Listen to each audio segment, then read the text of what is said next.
Hey guys, I hope you're doing well. I have a special contact. He's a friend and he's an urban planner. 10 plus years of experience in urban planning in Toronto and GTA. I have him here on the panel today and we're gonna pick his brain. We're gonna ask him a lot of questions and we're gonna do our best to get the best answers. So without further ado, let the interview begin.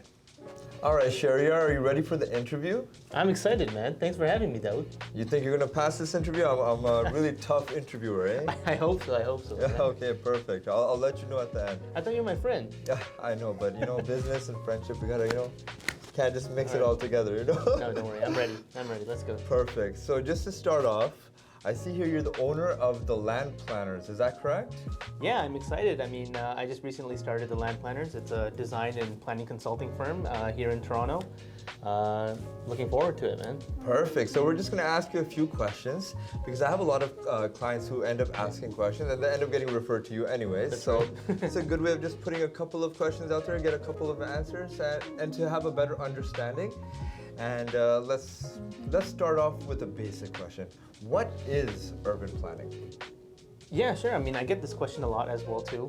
To be concise, there's a lot of definitions out there, but I'll be concise. Urban planning for me, is a social science. It's actually the study of people and their behaviors and how they move in society. So take design, engineering, economics, politics even, and then the input from the public, mix it all together, and then you have people configuring how and where people work, live, and play. That's my definition. That's a great definition. Yeah. But how would you tie that into real estate itself? Yeah, well, I mean, in real estate, I mean, as a realtor for yourself, you might focus on the property and the unit itself. But think about the selling features around the property, the amenities, the access, the location. Those are selling points as well too, but where do those come from? So I think understanding, or from a realtor's perspective, understanding or having the basic knowledge of urban planning does definitely give you the leg up. Right, so you mean like the walking distance to a school, all the new schools that are being developed, the infrastructure, new highways being built, new roads, property taxes, all of those types of things being connected. Yeah, so just understanding that. So where community centers are, if there's access to parks, even nowadays cell phone coverage, that's a huge thing. People are working from home, living further and far away, and so having access to cellular coverage, that's a huge selling point as well too. So. Exactly, and since COVID started, in the last 2 years, a lot of my clients, which would have never thought of going 2-3 hours outside of Toronto, they're all willing to go just because the homes in terms of pricing has went up so much that I have clients now that are trying to go to Thorold, Ontario, Niagara Falls, St. Catharines. I know, we never imagined Peterborough. It's crazy. Thank God I don't drive a car that needs premium gas anymore. 87 Petro-Canada, here I come, for sure. And the prices just continue to soar as inventory is low and the demand is so high. So clients just go wherever they can find a property now. Now I have a question. Do you also deal with zoning and restrictions and things like that? Yeah, I think that's one of our main the main aspects of planning when we're dealing with people who want to do development. Kind of looking at what the existing zoning is. Sometimes there are properties that are zoned agriculture and they want to change its use or change its land use. Going through the municipality, navigating through the municipality on how to do that is probably not something that the average person knows. So that's something that we definitely assist with. Okay, and in terms of like interest rates, utility rates, property taxes, understanding that, like, how are you guys involved with that? So I think that when you think of why the house prices are rising so quickly, a lot of people that I talk to, a lot of realtors that I talk to as well too, I ask them this question. I get this question asked as a planner. These questions, most of the time people are, it's supply and demand. It's housing shortage. But understanding the deep-rooted causes for those is important. So for me, prices of real estate, there's other factors: interest rates, utility rates, property taxes. Understanding how the government actually goes through and establishes policies to create these measures in place is probably something that gives you a leg up as well too. I mean, as a realtor, having that understanding. Yeah, that's super informative. So like, you know how like I was talking about infrastructure, and you guys have like some level of say when it comes to like new roads, new streets and things like that. Even with like, I know the 401's built, but Shehryar, one question. Can you fix the 401 and the traffic problem we have? It's something that, no, Are you I an urban can't. planner for real? Can you 401 and the DPP? Again, it comes down to my original definition of planning. It's the study in the behavior of people and how they move. So a lot of people say, let's just start to add more laneways in highways, right? And that's me right there. yeah, but the thing is, like, there's actually studies on this as well too, and it's called induced traffic. So the more laneways you add, the more people start to use up those laneways, and then you have the same problem again. So it's not the solution isn't to add more and more. What it is the behavior and how people move and the patterns how people move. But it is a challenge, you know. And right now, I mean, the government of Ontario has been going back and forth with the GTA West Corridor plan. It's a new highway extension that runs from it's the Highway 400, and it goes all the way to the 407, and it's more in the west end, Brampton, Caledon area, Vaughan. So you know, they're trying to make that more of a commercial highway, so trucks and whatever it is to kind of make it a little bit more easy for passerby traffic on the 401. That's super informative. Okay, so what exactly, how can you help my clients, or how can you help the viewers? What exactly is it that you do? So a lot of people ask me, you know, can you help us with an addition to our house? Or I just recently bought a property that I want to demolish and I want to rebuild it. Or I want to build a second story on my house. Or I want to acquire land and sever them, or change the zoning, and or create multiple lots. This is everything that we do.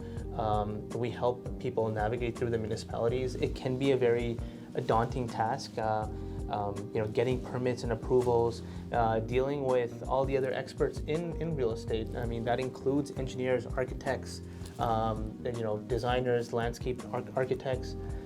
There's so many people that are involved in the process, and just the average person may not be able to get through that.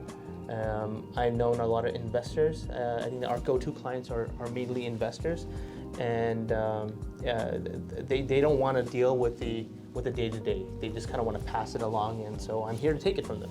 Exactly, and you're the right guy for the job. What actually got you into wanting to be an urban planner? Oh, that's a really good question. I'm actually like I wanted to be an architect, and no, it goes beyond that. Did your GPA say otherwise? No, I'm kidding. I didn't get into architecture school, man. No, you're a super smart guy. But no, seriously, like, no. What inspired you? No, to be honest, I mean, I saw your video on where you grew up as well too, and I have a similar story as well to where I grew up.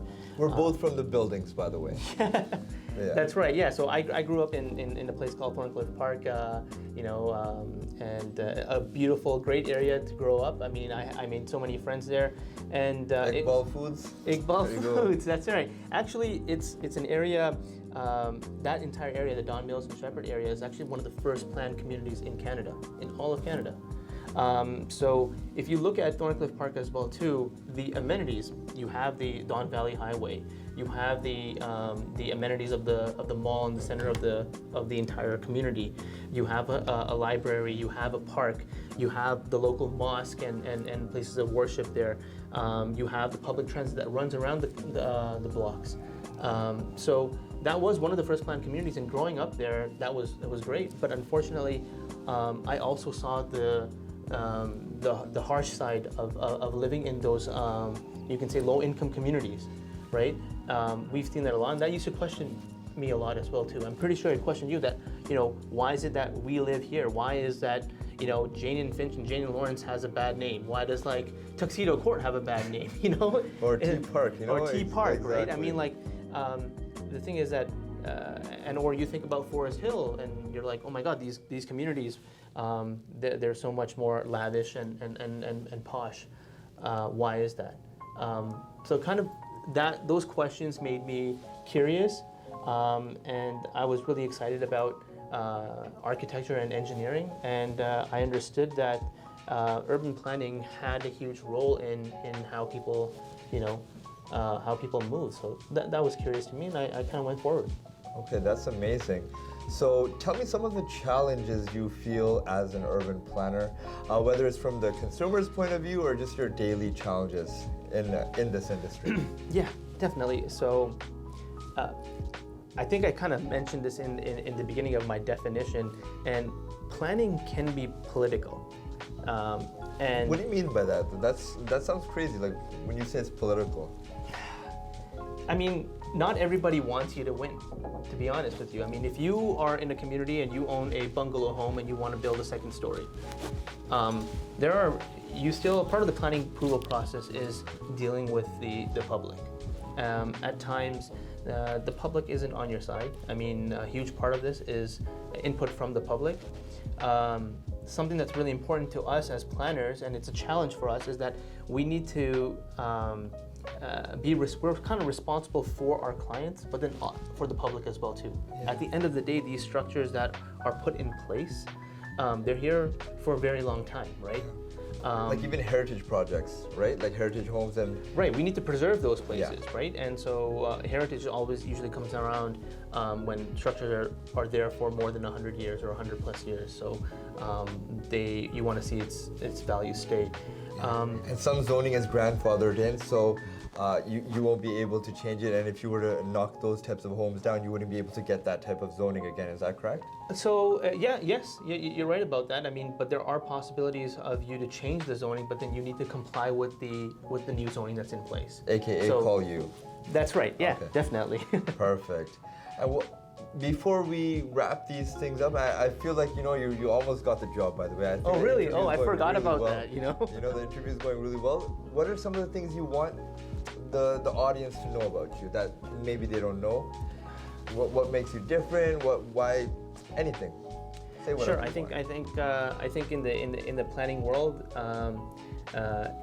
it's a really difficult place to get into. Not a lot of people understand planning. It's a fairly new discipline.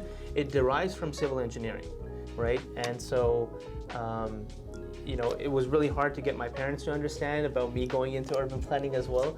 And doctor only, my peers. Yeah, doctor or engineer, right? It was the same thing. Doctor only, right? There you go. No, so I mean, like it's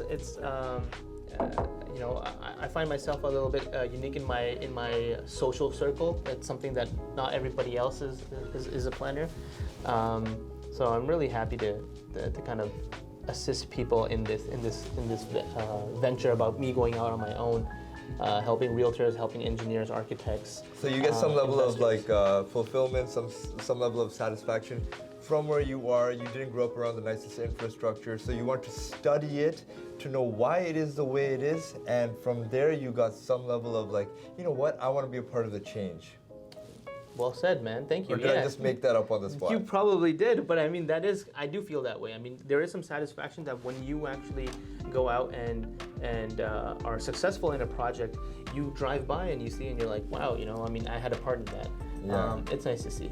And not only is he good at urban planning, he even can do his own oil changes, by the way. He does his own oil change in the garage. You don't need Mr. Lube, you just need Mr. Shehryar. I'm a jack of all trades, but I mean, I think that going back to your point on what makes us unique is that the way we approach our projects is a lot different from what many people do.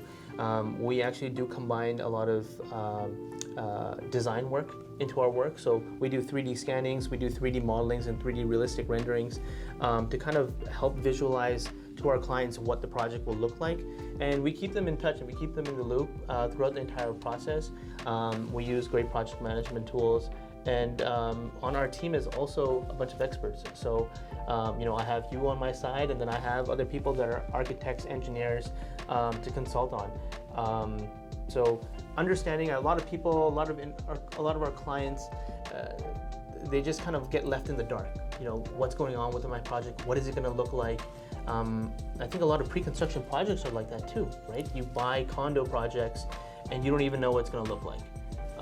So helping our clients kind of visualize it first, And our objective is to make sure that we put rendering into reality.